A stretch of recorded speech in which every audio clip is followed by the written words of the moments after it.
Welcome everyone. Today we're going to talk about how the pandemic COVID-19 is going to influence mergers and acquisition globally and in India. I am Dr. Sharon Jose. The main focus for business right now is to save yourself. That means keep the employees and business safe in this turbulent time. Then think about consolidation, acquisition, merger, and other things. So keep the business going is the first survival strategy that you can think of at this period of time. The, the leadership here plays a very important role.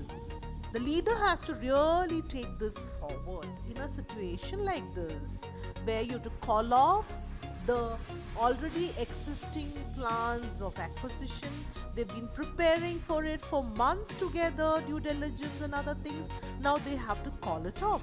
It is okay because it helps the organization.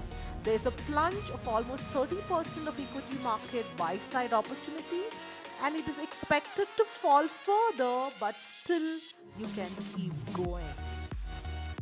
The market reaction, yes, various global markets like MSCI World, S&P 500, European indices all were really doing well in February up to February 2020, February 19th to be precise.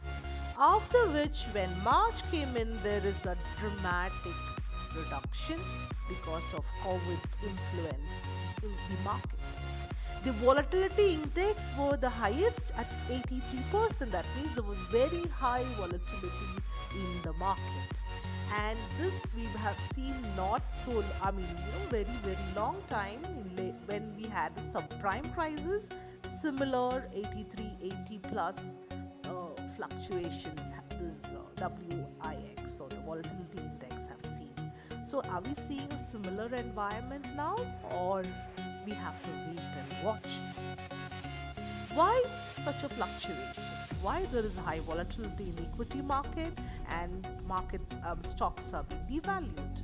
The reason being that there is a reduction on zero demand that's coming up. Yeah, as you can see here, this is the time period from 26th March to 1st April. The air ticket being sold, it's fallen to 100% lower. In any part of the world, there is a reduction in the tickets sold. So it is impacting a lot other allied factors, like you see here, the daily spot price of crude oil per barrel in USD is given there. The red line from 2016 to 20. You see there's a plunge. At some point of time, the oil price even touched negative value. So that is the scenario. There are a lot of precautionary actions, reduction in production, and many other strategies the OPEC and the group is trying, but there is a very severe impact on these oil-rich countries. So the global pandemic impact on merger and acquisition, the first one, the IPO, the initial public offering window is absolutely closed. There was a very good activity in 2019, but early 2020 and for some period, there will be no such. The IPO market seems to be closed as of now. This is a report given by BCG. They have consolidated the data using the Bloomberg data.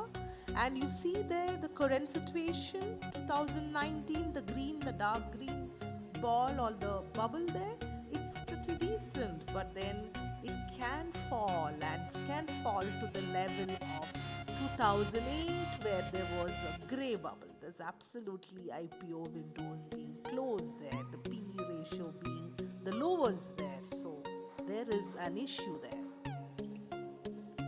If you look at the leveraged debt market financing, there also there is a closure there.